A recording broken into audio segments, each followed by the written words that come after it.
The Big Hazard Gang, also known as Hazard Grande, was a feared and notorious street gang that left a lasting mark on East LA, particularly in the Ramona Gardens housing projects.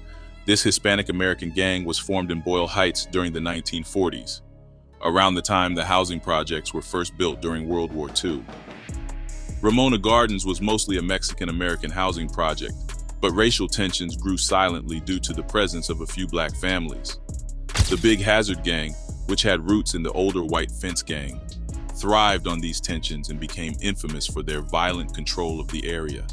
The gang's reputation became so deeply ingrained that it even inspired art, like Willie Herron's iconic mural, The Wall That Cracked Open, created in 1972 after his brother was attacked by Big Hazard members. By the 1970s, the Ramona Gardens complex was a war zone. Shootings, stabbings, and gang rivalries were a way of life. And even as the community tried to revive itself in the 1980s, the violence remained constant. Substance trafficking became Ramona Gardens' defining crisis, particularly PCP, which drew buyers and dealers from all over. Police presence was constant, but arrests seemed to barely make a dent. Residents fought back in their own way, forming organizations like Mothers Against PCP and the Narcotics Prevention Project to reclaim their streets. But violence wasn't the only battle in Ramona Gardens. There was also tension with law enforcement. The death of Mauricio Cornejo, a prominent Hazard member, only made things worse. Many residents believed Cornejo was beaten to death by police officers, fueling even more distrust between the gang and law enforcement. Big Hazard's story was deeply intertwined with the Mexican Mafia, a powerful prison-based organization. Robert Salas, known as Robot, was one of the gang's key figures and a heavyweight with connections to the Mexican Mafia. His reign ended in 2004 with his death, but others, like Adolf Reynoso, nicknamed Champ, rose to prominence. Reynoso also maintained ties to the Mexican Mafia, but these connections weren't always peaceful. Tensions between Hazard and the Mafia occasionally erupted into violence, leaving many Hazard members dead. David Gallardo, another Hazard member, eventually climbed the ranks and joined the Mexican Mafia himself. He built a powerful reputation in the streets and within the prison system, but ultimately landed behind bars, sentenced to life in prison for his crimes. Even Hollywood couldn't escape Big Hazard's reach. During the filming of American Me, a movie that told the story of the Mexican Mafia, Hazard temporarily set aside its rivalries. The truce, which included the Michigan Chicano Force gang, was brokered by Ana Lizarraga, a well-respected gang counselor who had dedicated her life to helping youth escape gang life. But Lizarraga's story ended in tragedy. In May of 1992, Ana Lizarraga was shot and killed outside her home on Lancaster Avenue. She had been preparing for a trip to Utah to attend her mother's funeral, and her boyfriend, who was helping her pack, was left unharmed. Two masked men ambushed her, firing multiple shots at close range. A nearby police officer witnessed the attack and immediately called for backup. Within minutes, authorities arrested one suspect, Jose Gilbert Gonzalez, while the second assailant managed to escape. Detective Robert Suter described the murder as an execution. "Somebody lies in wait, they don't say a thing, and then fill you full of bullets," he said. The district attorney's office charged Gonzalez with murder, adding special circumstances for lying in wait and using a firearm. Gonzalez's connection to the case only deepened the tragedy. A member of the Hazard gang, Gonzalez had been counseled by Lizarraga during her work as a parole officer. Recently released from prison, he allegedly carried out the killing. The exact motive remained unclear, though authorities investigated whether it was tied to American Me. The film, directed and starring Edward James Olmos, depicted the violent rise of the Mexican Mafia. Detective Suter remained uncertain about a direct connection, but Lizarraga's death left the community reeling. Tragically, Ana Lizarraga wasn't the only person linked to American Me to lose their life. Charles Manriquez, another technical advisor, was also killed. While authorities tied Manriquez to the Mexican Mafia, the film's producers denied any connection. Olmos' assistant, Fernando Cubillas, later clarified that Lizarraga hadn't been directly involved in the film's production. She participated early in the research phase but did not appear on screen. Jose Gilbert Gonzalez had a violent past, including a conviction for assault with a deadly weapon. Even with his arrest, The senselessness of Lizarraga's murder remained. She had taken a break from her counseling work to assist with American Me, and it cost her life. The community was left devastated. Her eldest son, Manuel Lizarraga, spoke through disbelief, saying, "There's no reason for this. She had no enemies. She was well respected by gangs. She could go into any neighborhood." Manuel had been inside the home when the gunshots rang out. Though gun violence was common in Ramona Gardens, he never imagined it would claim his mother. Seeing her lifeless body outside their home was a trauma no one should endure. Ana Lizarraga's life was a testament to resilience. A former gang member herself, she had lost her husband and 2 nephews to gang violence, but instead of retreating, she chose to fight back. She patrolled gang neighborhoods unarmed and alone, driven by a belief that change was possible. "They don't bother me," she once said. "The gang members have told me they think we must be crazy for driving in there, so they just leave us alone." Even when police questioned the safety of her work, she remained unshaken, saying she didn't understand why they considered it dangerous. But the Big Hazard gang wasn't done leaving its mark yet. What happened next would terrify the entire neighborhood. On a quiet night in August 1992, Clifford Warren and his family were watching TV when their apartment was rocked by a sudden explosion. A firebomb had been hurled through their pantry window, and flames quickly began to spread. Miraculously, they escaped unharmed, but across the street, another black family had been hit moments earlier. Their home covered in fire just the same. Both families lost nearly everything that night. Before the firebombings, 7 black families lived among the predominantly Latino population of the 2,000-unit Ramona Gardens housing complex. In the aftermath, fear crept through the community. 2 of the targeted families decided to move out immediately, while others began questioning whether they should leave too. Clifford Warren, one of the victims, was stunned. He had once considered Ramona Gardens a paradise, a place where neighbors looked out for each other. But that night shattered those illusions. The attacks shook everyone.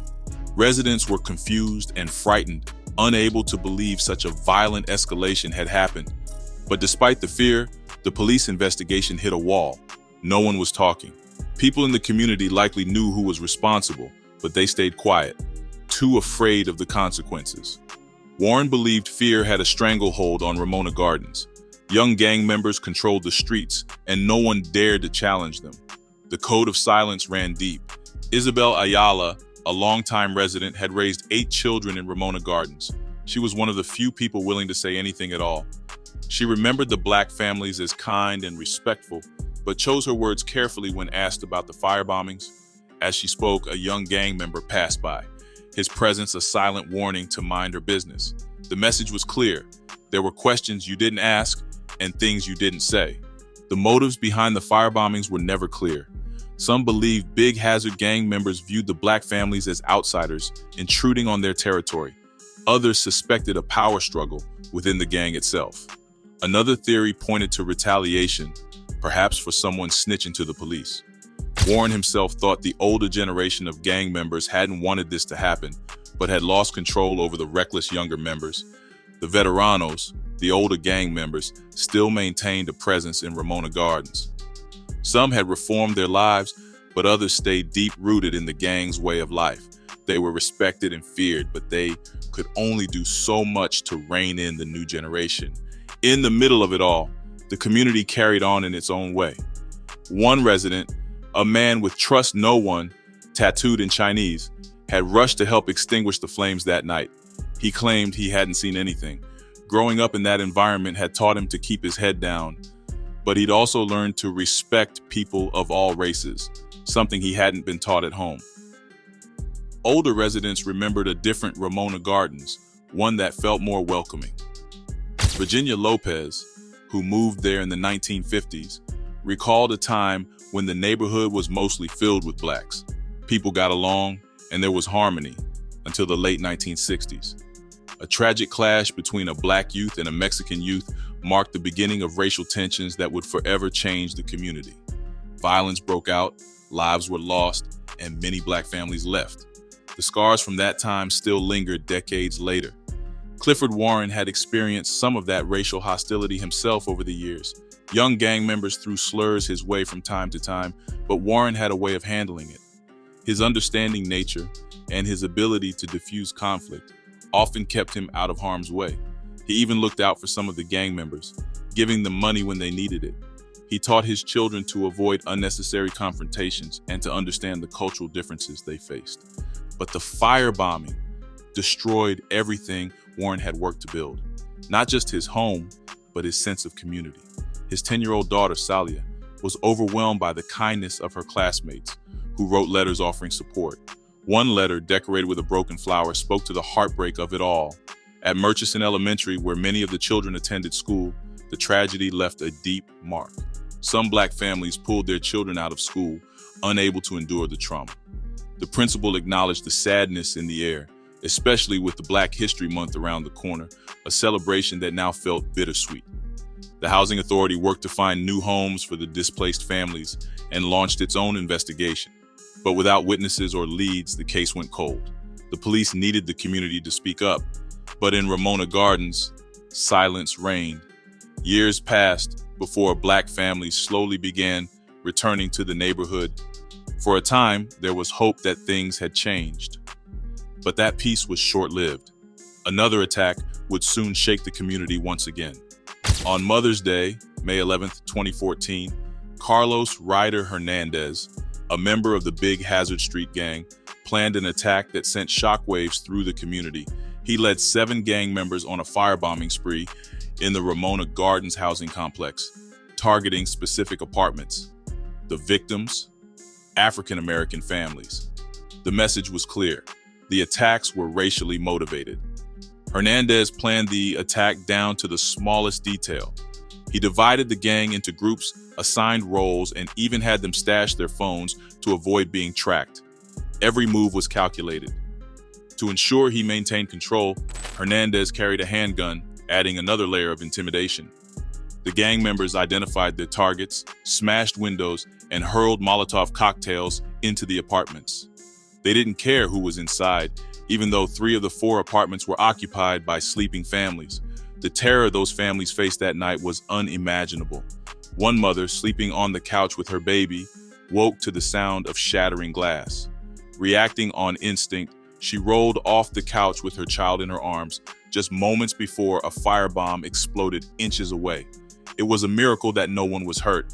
At the time, Ramona Gardens was mostly Hispanic, with African Americans making up just around 3% of the population. For 2 years, the firebombing case remained unsolved. But behind the scenes, a dedicated federal task force worked relentlessly. Agents from the FBI, LAPD, LAFD, and ATF joined forces, piecing together the evidence that would eventually bring the perpetrators to justice. The breakthrough came when Carlos Ryder Hernandez pleaded guilty to multiple felonies related to the attacks. His confession revealed that the Mexican Mafia, a powerful prison gang, had ordered the firebombings.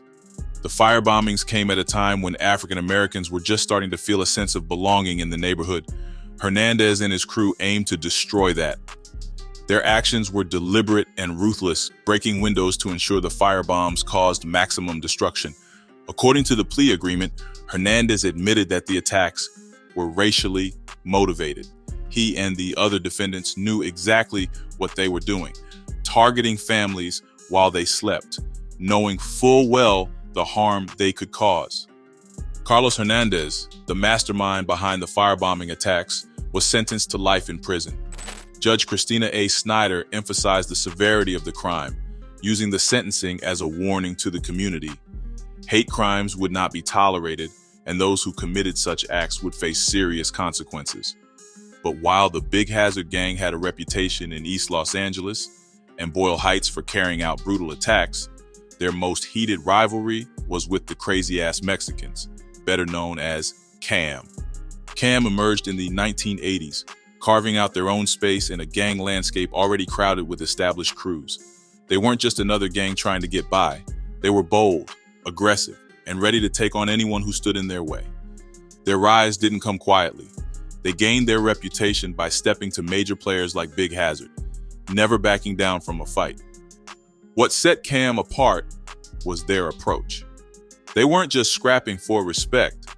They were building something. Violence wasn't just a tool for survival. It was how they expanded.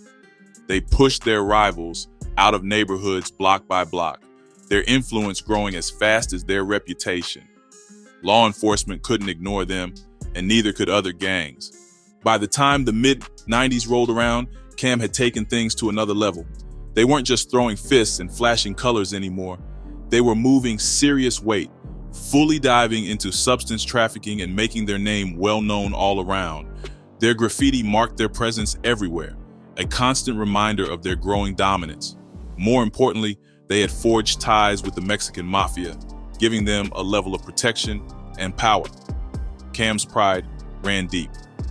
They carried their Hispanic identity with them, using it as a foundation for their strength and unity. Their reputation for violence and their willingness to fight anyone, anywhere drew in recruits eager to make a name for themselves. For years, their numbers swelled, turning Cam into a powerhouse that could hold its own against other gangs in East Los Angeles. And in a city bubbling with tension, one wrong step into the wrong neighborhood quickly turned into a battle for survival. In 1995, Alonzo Ramirez and his family moved into a house on Tremont Street, completely unaware that they were now living in the heart of Big Hazard gang territory. Almost immediately, they began seeing gang members on a daily basis. One of them stood out, Dominguez, a heavily tattooed figure whose presence alone was intimidating. When Ramirez's eldest son joined a rival gang, the crazy-ass Mexicans, but still came back to visit his family home, it was like a declaration of war. To Big Hazard, that was a direct challenge to their turf. On August 20th, 2000, the Ramirez home was vandalized. Frustrated and angry, Alonzo Ramirez confronted two Big Hazard gang members, Malo and Dreamer, about the incident. The confrontation quickly spiraled out of control, leading to a heated argument that escalated into a fight. Several neighbors, including other Big Hazard gang members, witnessed the altercation and made no effort to hide their threats toward Ramirez. When the police showed up after the fight, Ramirez, terrified of what might come next, denied everything to the officers. But that same night, the violence followed him home. He discovered bullet holes riddling the walls of his house. It wasn't just a warning, it was a promise. Over the next few days, Dominguez could be seen driving slowly past the Ramirez house multiple times, his expression cold and menacing. The threat was clear, and Ramirez knew his family wasn't safe. On August 31st, 2000, Ramirez was outside working on a car in his driveway with Miguel Pantoja and Bedolla when Dominguez drove by twice, creeping along as if surveying the scene. Moments later, two masked men appeared and pointed their weapons at Ramirez and his friends, threatening their lives. Ramirez didn't hesitate. He shouted to warn his friends and tried to get away. Chaos erupted. Pantoja dove for cover, but one gunman followed Ramirez, chasing him down and firing shot after shot. Ramirez was hit 3 times, bullets tearing into his left side, thigh, and buttocks. He collapsed, bleeding, but alive. Pantoja wasn't so lucky either. The second shooter turned on him, unloading rounds. Though Pantoja only suffered a graze wound that damaged his hearing, he knew it could have been much worse. Bedolla, however, didn't survive. He was killed right there in the driveway. Ramirez spent nearly 3 weeks in the hospital recovering from his injuries. When police questioned him, he didn't hold back. He identified Malo and Dreamer as the men he'd fought with days before the shooting. He also described one of the masked gunmen as having a similar build to Dreamer and fingered Dominguez as the driver of the getaway van. At the crime scene, police found bullet casings, metal fragments, and fresh gang graffiti, all signs pointing straight to Big Hazard. Alicia Vargas, one of Ramirez's neighbors, became a key witness. She told police she had seen a dark van pull up near the house just before the shooting and had heard the gunfire ring out moments later. But the street had its own rules, and the pressure was real. Not long after, Vargas recanted her statement, refusing to cooperate any further. With her testimony gone, the investigation hit a wall. 6 weeks later, police executed a search warrant at Dominguez's home. What they found left little doubt about the kind of life he was living. Inside the house, officers uncovered a stash of weapons and ammunition, including an AK-47 assault rifle and bullets of every kind. They also found gang paraphernalia, photos of Dominguez and other Big Hazard members throwing up gang signs. Among the evidence was a card inviting people to a rosary for Malo, who had since been killed at a church near the Ramona Gardens housing project. Dominguez was arrested and charged with murder. He pleaded not guilty, maintaining his innocence. At trial, the prosecution presented a damning case, connecting him to the crime through evidence and testimony, including statements from gang experts. Dominguez's alibi didn't hold up. He claimed he was at a car wash and attending a rosary on the day of the shooting, and insisted he had already left the Big Hazard gang behind. The jury didn't buy it.